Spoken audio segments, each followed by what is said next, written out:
Oh, it's good to have an off week. As you guys know, work can be a little stressful sometimes, and so you just got to step away. But glad to be back. Listen to the podcast. It sounded good, man.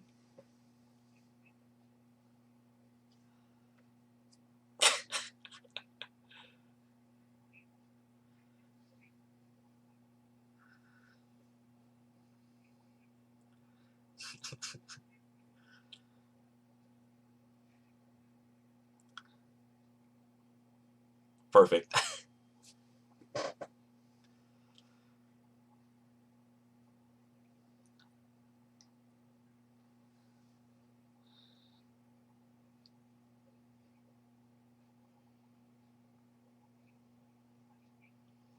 Oh man, we're a quarter of the way there.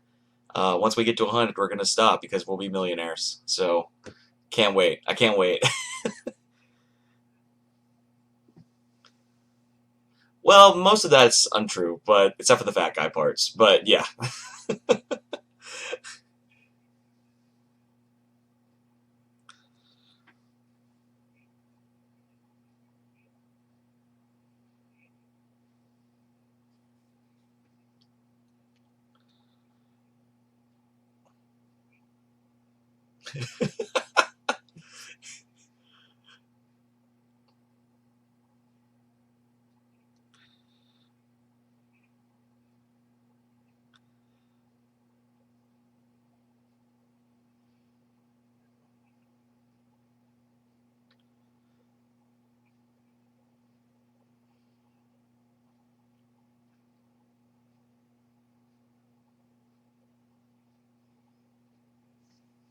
yeah.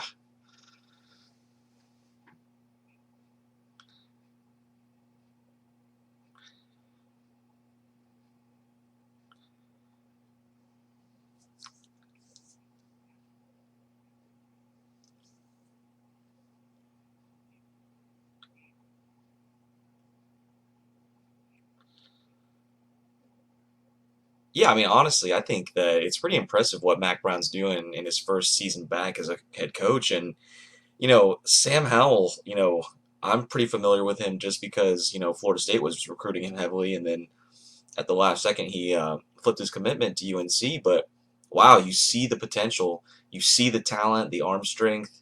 And I think they're going to go far with that kid, honestly.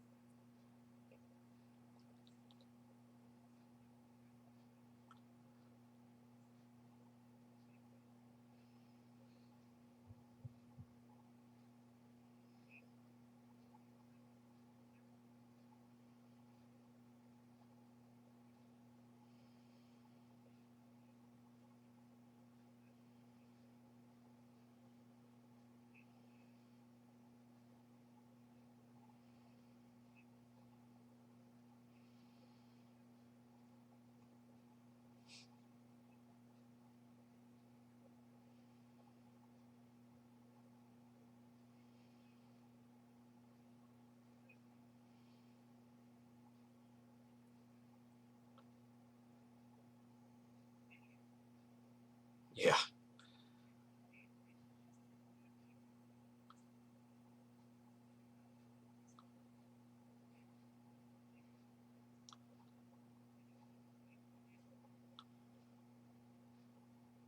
Yeah, I think what's interesting is that I think that Manny Diaz is going to be a good head coach. I do believe that.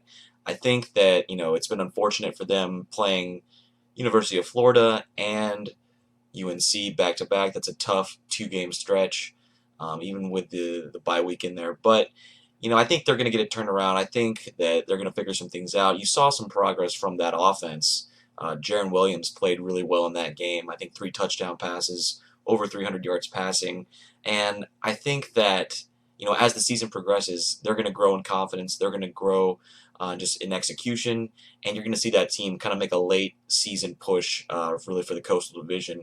But obviously, this was a huge game for them to lose because with UNC in the same division, you're right. Now it kind of turns the attention more towards UVA and UNC, which UVA opens as an 8-point favorite over Florida State next week, which honestly probably should be more based on the way Florida State barely escaped with a victory over ULM this weekend.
I kind of was going back and forth about this because it almost feels like instead of Syracuse just playing poorly, it almost just feels like Maryland's a really good team this year. I mean, you look at that team last year, they had some parts, and it's funny for Texas fans. Texas fans will tell you that Maryland at the beginning of the season is one of the best teams in the country. They've beaten them the last 2 years, but the offense has always kind of been there in spurts. You'd see them perform well. But defensively, they couldn't really stop a lot of people, and it seems as though Loxley has brought in the right assistants and the right mentality more so, I think, than anything, to really compete at a high level. And yeah, you're absolutely right. I think they put the Big Ten on notice with this win. If you're a Hokie fan, I mean, gosh, I guess Mike Loxley's been a revelation to Josh Jackson. I mean, he looks like a Heisman frontrunner out there, and they rushed for over 350 yards. I mean, Syracuse could not stop them on the ground game, which makes that offense almost unstoppable. So it's pretty impressive. The first 2 games, you might even say that they have the best offense in the country to this point. So yeah, it's going to be interesting to see when it starts conference play for the Big Ten for Maryland, what that team does and any splashes that they might make this year.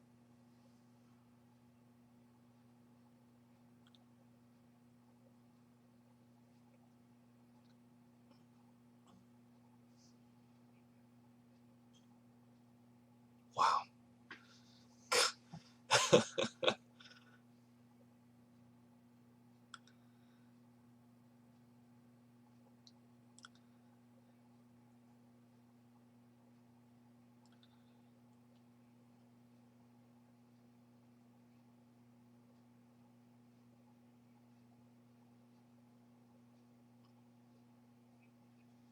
Right.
Yeah.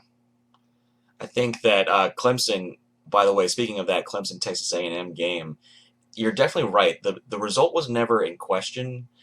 I do think though that A&M let some opportunities slip through. I mean, Kellen Mond definitely was not his typical self, especially in the first half. But he had receivers dropping the balls as well, and also just they could just really seemed like there was a lot of times where they were one execution away from really springing something big.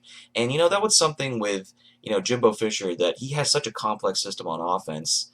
You really have to execute at a high level to make his system work.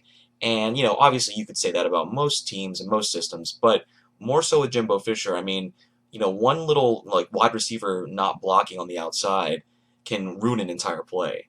It's so in depth, it's so complicated, and so sometimes to a fault. And I think that this is one of those times where just in that tough environment, it was just a little too much for Texas A&M. Mm, yeah,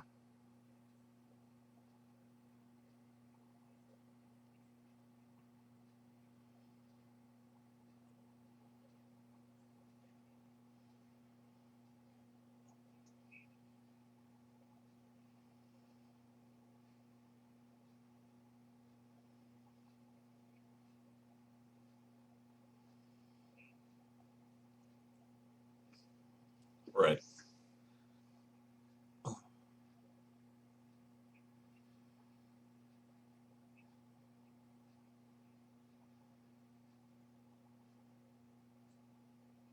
right.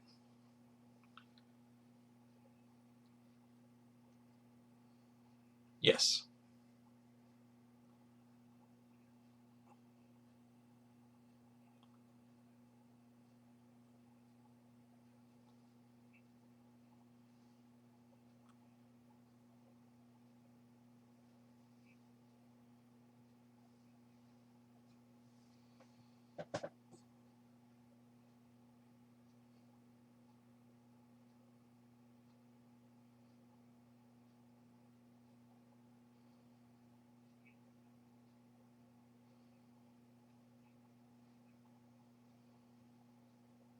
Hmm.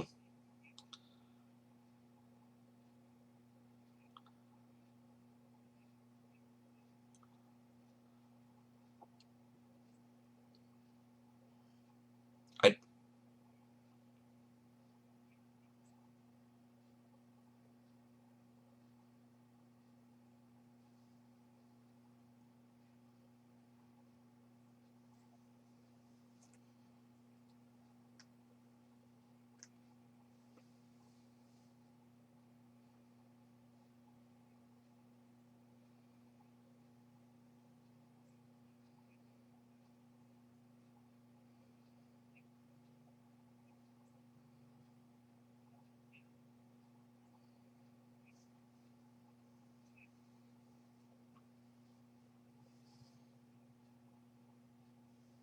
Yeah, I would definitely agree with that. I mean, we talked about them and their win over Virginia Tech last week, and I think with even with two new coordinators breaking them in, you can see the talent that they have on offense. Obviously, AJ Dillon, you're going to have a chance in every game with that running attack on the ground there, and Clemson is obviously the top dog in the ACC, especially in the Atlantic.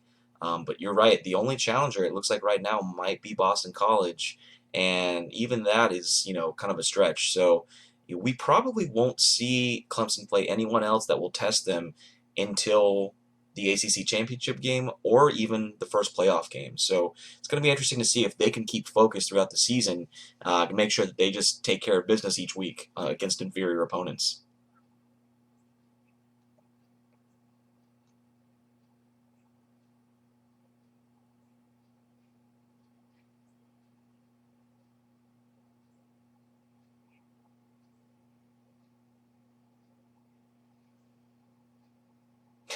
That's right.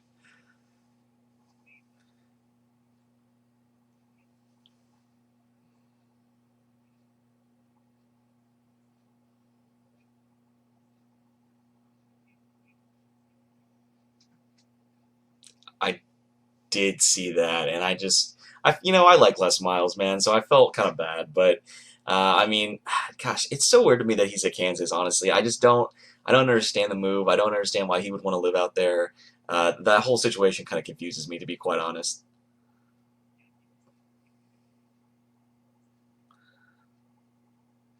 Yeah.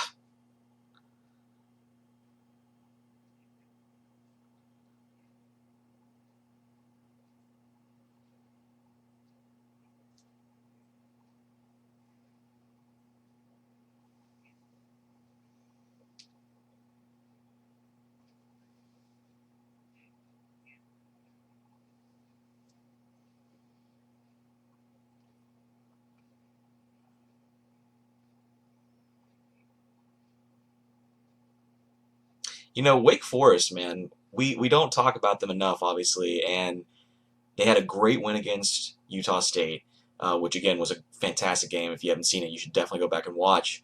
And now sitting in 2-0, with I hate to say this, but with the Atlantic Division, it seems like it's kind of a down year this year, right? And so this might be that time for Clausen's bunch to really take advantage of that. I mean, you get one win over a BC. I'm not saying they're going to be Clemson or anything like that, but they could finish second in the Atlantic Division, and I don't think a lot of people would be necessarily that shocked this year. It seems like there's a lot of parity already in our conference. Obviously, we get made fun of a lot for maybe not having the best conference in football, but I think that there's a chance for a team like a Wake Forest this year to really make a splash if they continue to play well.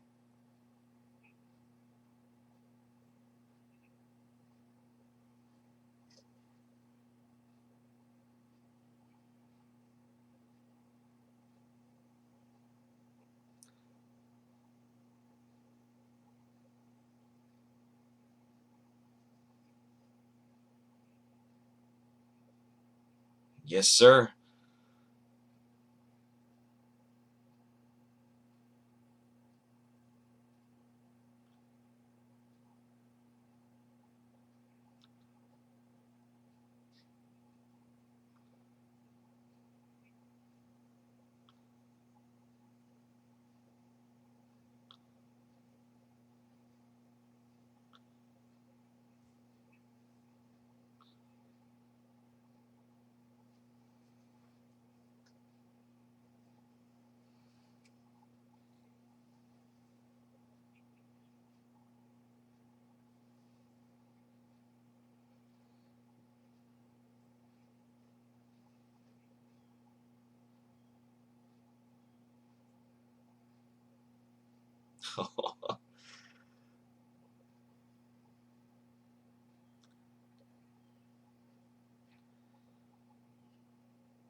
Yeah, I don't know if I've ever felt worse after a loss. To be quite honest, as a Florida State fan and grad, honestly, truthfully, we should be sitting at 0-2 against two Group of Five opponents. That's the real truth of it.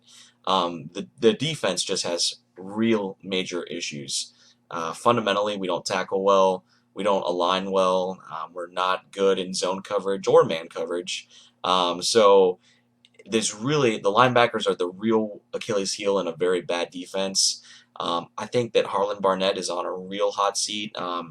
Could potentially even get fired midseason. I'm not quite sure yet. But I will say, offensively, there's definitely been some improvements since last year.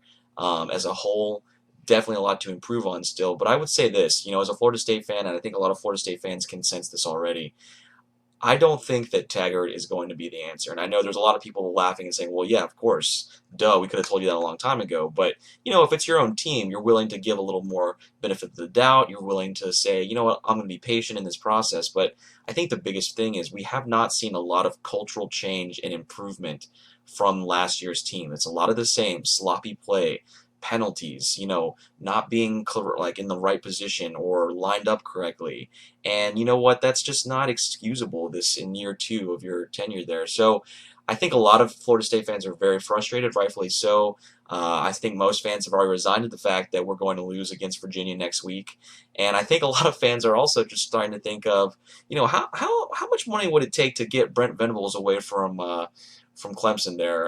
Yeah, yeah. So I think I've heard a lot of people say that they want to promote Kendall Briles to head coach next season and have him bring in his own defensive staff. I'm more on the Venables train, to be honest. I think we need a culture change that revolves around the defense, to be quite honest. So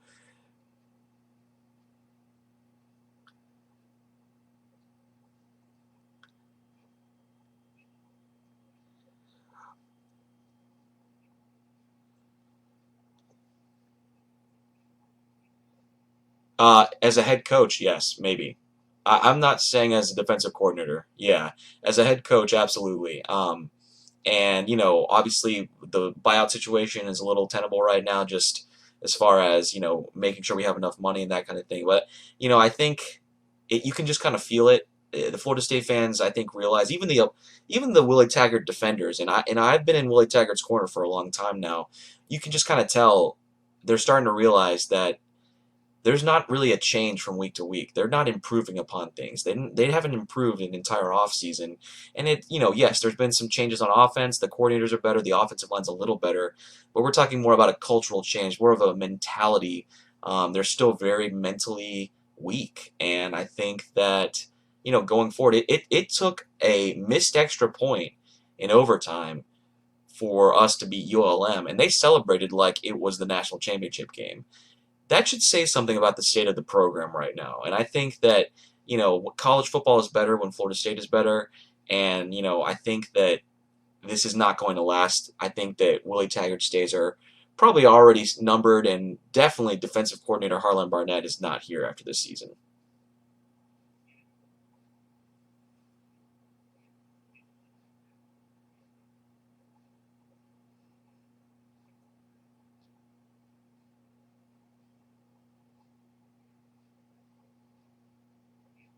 That's right.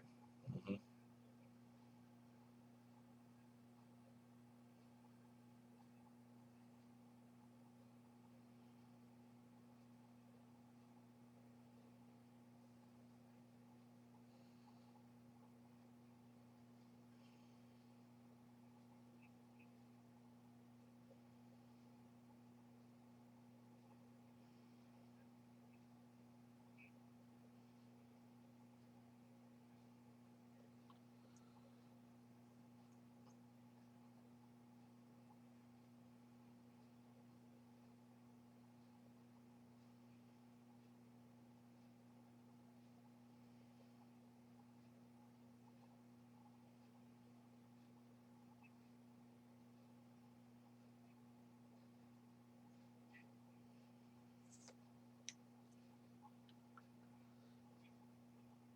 Yes,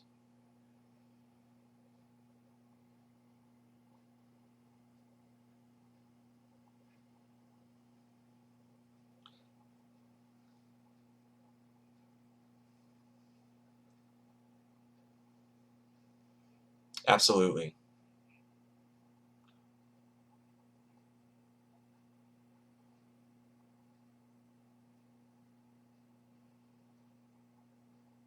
Yes.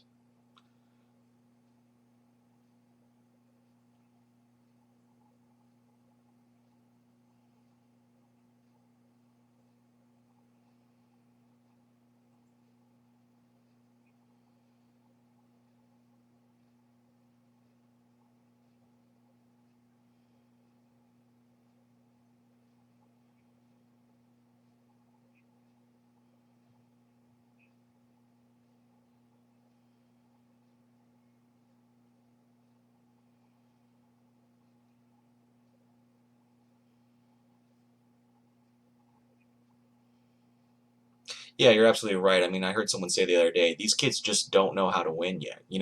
Both these games they've gone up, 24-7, 31-13, and both times they've folded on offense and defense, in the second half. So it is something that is systemic, I believe.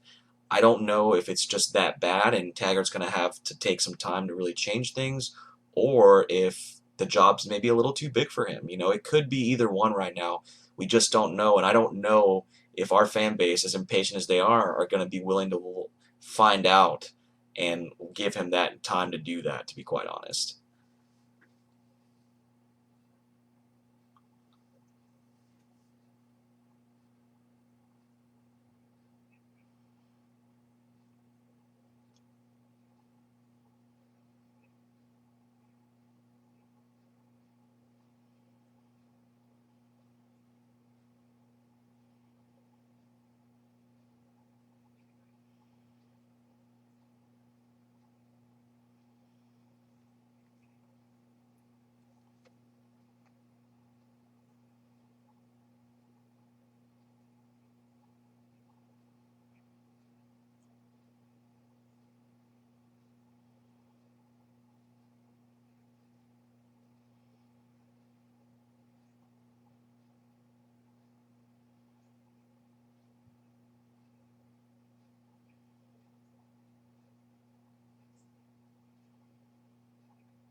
That's a great point.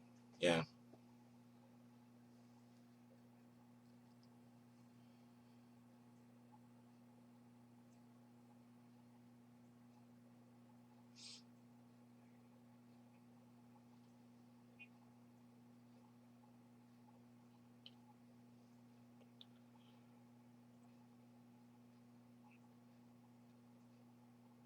Would you opening up the Brent Venables topic again? Would you, as a Hokie fan, let's say the season doesn't go quite as well? Obviously Bud Foster's retiring at the end of the season. They'll need a defensive coordinator. Now he wouldn't come over. Venables wouldn't come over to be just a coordinator. That's a step or a lateral move, let's say. But let's say this. Let's say the season doesn't go well for the Hokies. Fuente gets fired. Would you want a guy like Venables as your head coach?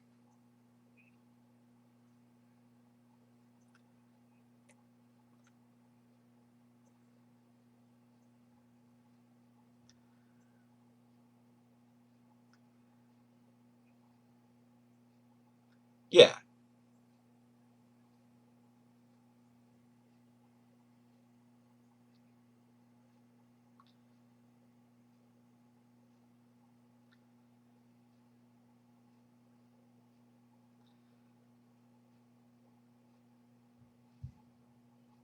sure.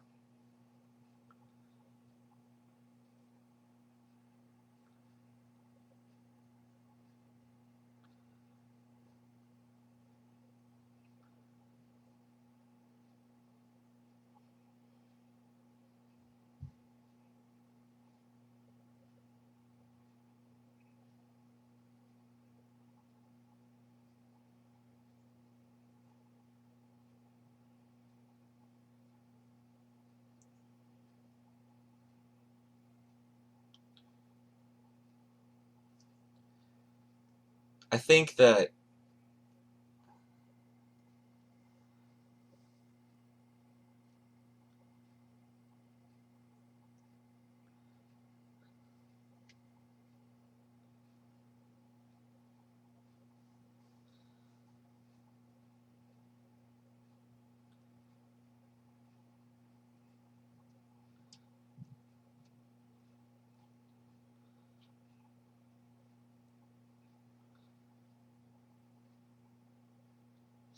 I have to be honest, and I have to say right now, I don't feel that positive about it. Like right now, I feel that gut feeling, and I'm a realistic person. I'm not too bandwagon. I'm not too, uh, but I just don't. It doesn't feel good. It does not feel good right now, in my loins. And so, um, yeah, I will say this also, going back to Venables, and I would challenge anyone on a very serious note to Google a picture of Brent Venables and just try and stare into his eyes for more than 5 seconds. It's impossible. It's impossible.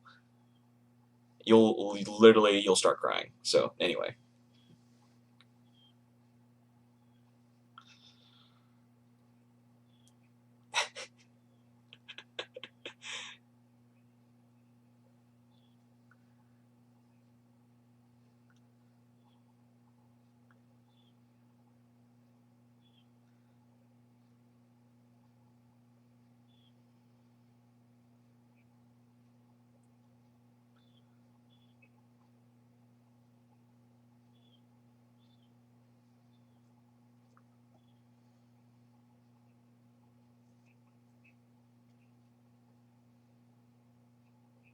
true.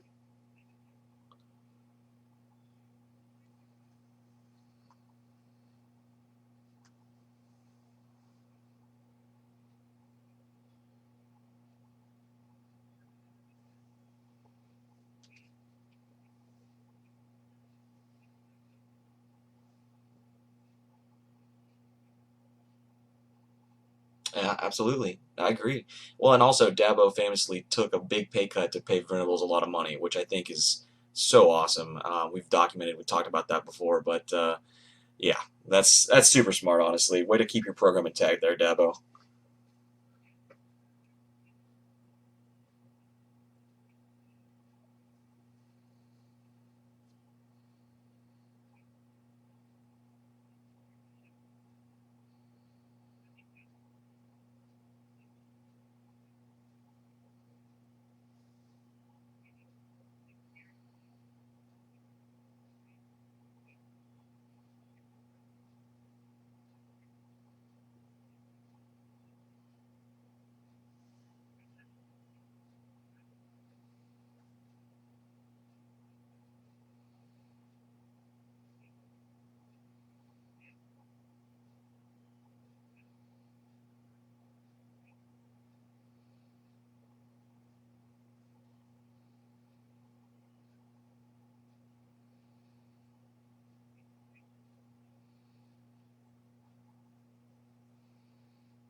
Mac Brown, at least to my knowledge, is not so much an X's and O's coach, right? Like, I think he is, he's more offensive minded, but he's not really known as, okay, he's a great X's and O's guy.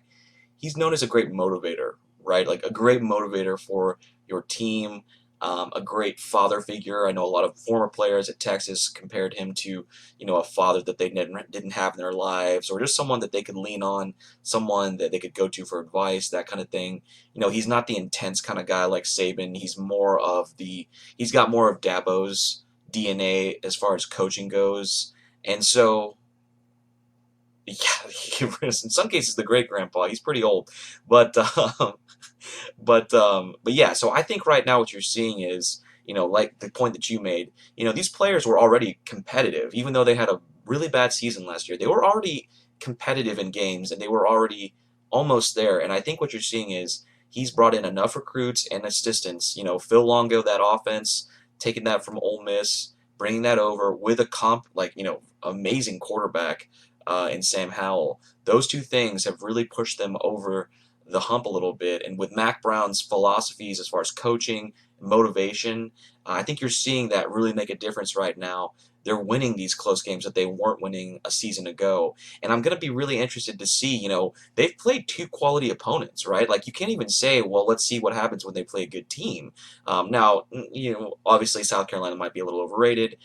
Miami is 0-2 right now, so we're still early and young into the season. But that being said, I don't think they're going to play anyone the rest of the season, at least in conference, that's going to be that much more of a challenge than the two teams that they've already played. Except with the exception, I don't remember if they play Clemson this year, but other than that, you don't really see in them playing anyone that's going to test them more than they've already been tested.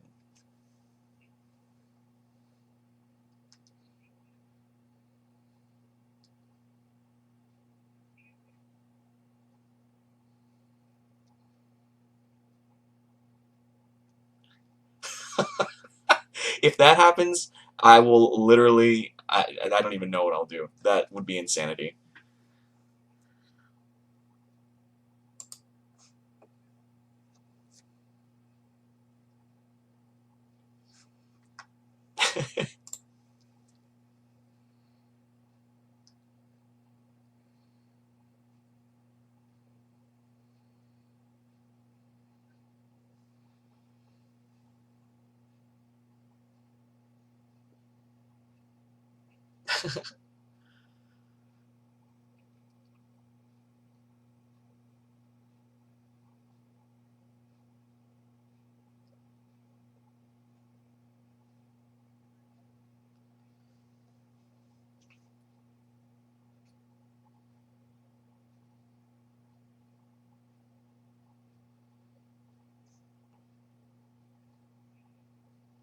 Oof.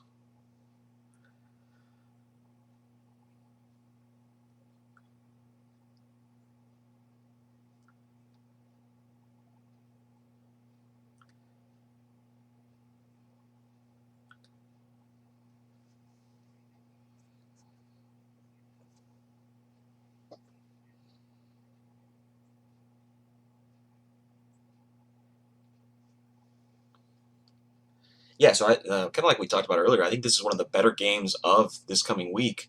And definitely tempted to take Wake Forest, but you know what? I've picked against Mac Brown the last 2 weeks, and it's really come back to bite me. So I'm going to go with North Carolina and then watch them lose their first game this week.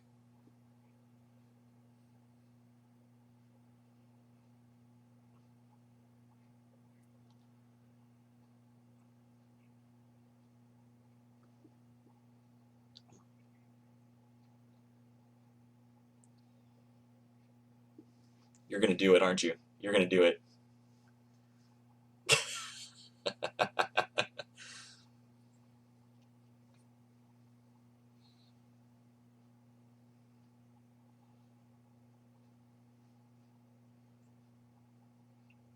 Did you see Mac Brown dancing in the locker room? Did you see that?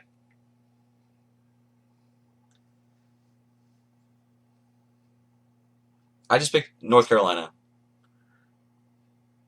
Okay.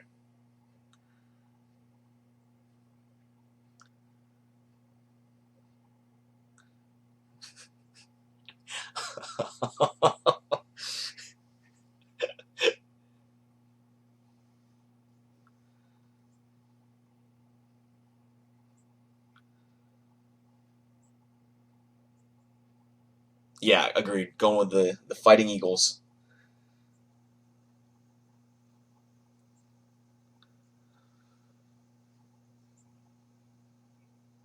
Absolutely. Watch out for those Fighting Furmans, but yeah, no, Virginia Tech.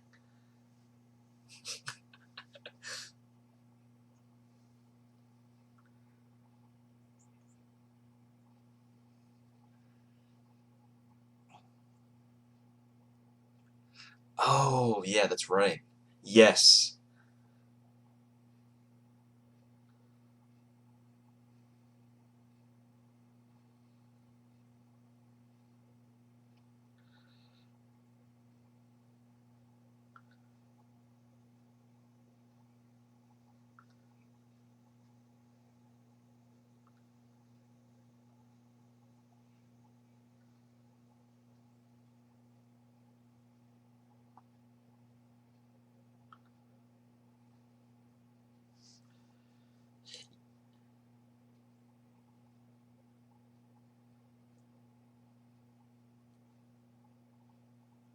Yeah, I mean, if you ask me right now, if Penn State were to play Maryland, I would definitely pick Maryland, but they're playing Pitt, so I'm going to go with Penn State as well. They're not the 13th ranked team in the country, but they are going to beat Pitt, so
yeah, West Virginia loses a lot to just attrition, graduation, the draft.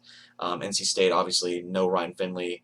But I'm going to go with the ACC on this one. I think that the Wolfpack are off to a good season. They haven't played anyone of note yet. This would be their first test, obviously. But I look for that offense to do some things against that West Virginia defense. Obviously, West Virginia is going to score some points, but I think NC State pulls it out in a close one.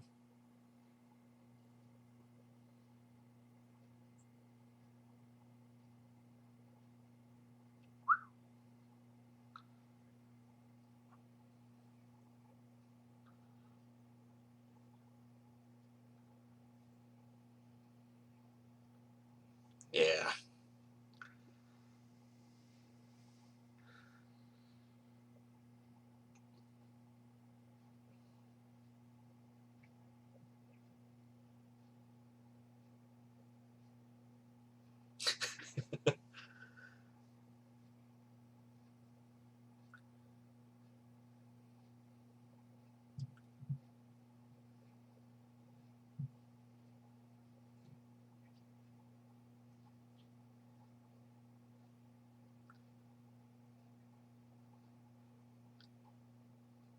Yes, sir.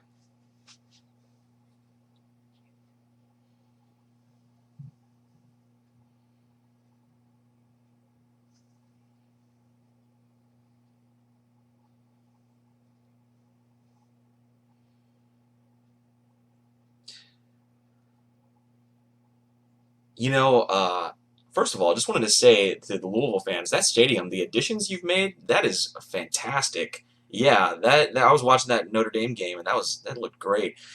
This offense, I think you and I were texting, way improved under Satterfield. I mean, the tempo is there, the multiplicity is there. They've got some real slashers at the running back position. They get some wide receivers in there as well, in the backfield. And Jawan Pass looks like a whole new quarterback. Obviously, he was playing against a very tough defense in Notre Dame, but they're going to be a lot better this year, I think, and this is going to be no exception. They're going to beat Western Kentucky. I'm excited to see what he does in year one. I think that he's got a real bright future there.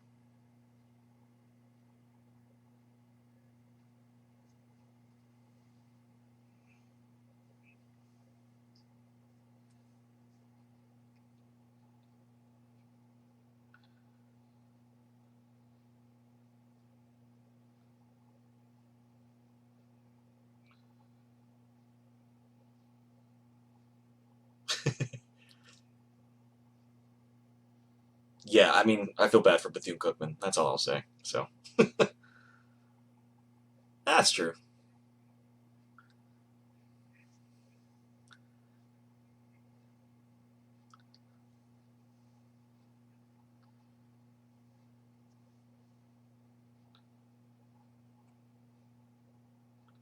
Yeah, I was almost going to do another basketball joke, but yeah, I'll just pick Duke.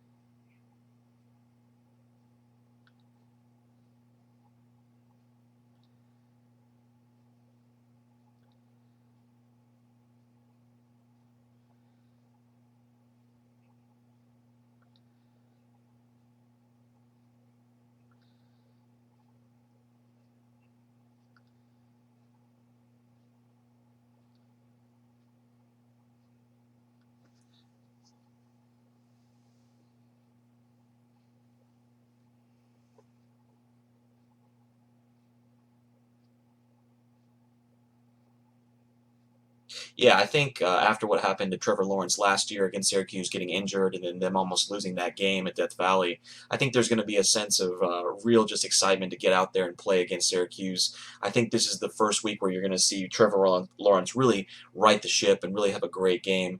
And then, yeah, just thinking about Travis Etienne against that running defense for Syracuse on AstroTurf. I mean, are you kidding me? They could run for over 400 yards possibly. So you got to go with Clemson.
Yeah, I mean, I think as a Florida State fan, the only thing I'm really excited about for this game is that Taggart said that every away game this year, we're going to be wearing the all-white combination uniforms, which are my personal favorites. They look fantastic.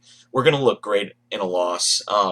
So yeah, I think that you're going to see the discrepancy between two teams that are headed in opposite directions, that are polar opposites of one another. Virginia is a team that plays really fundamental defense, really just fundamental as a team.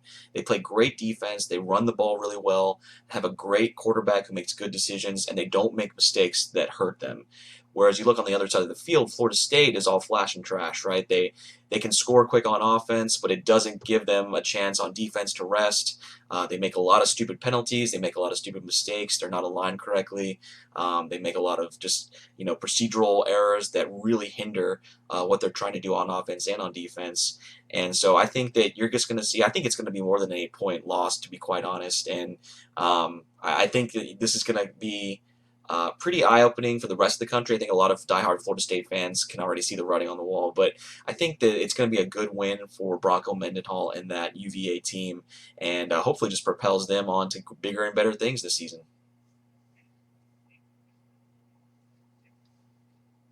Wow. God. Yeah.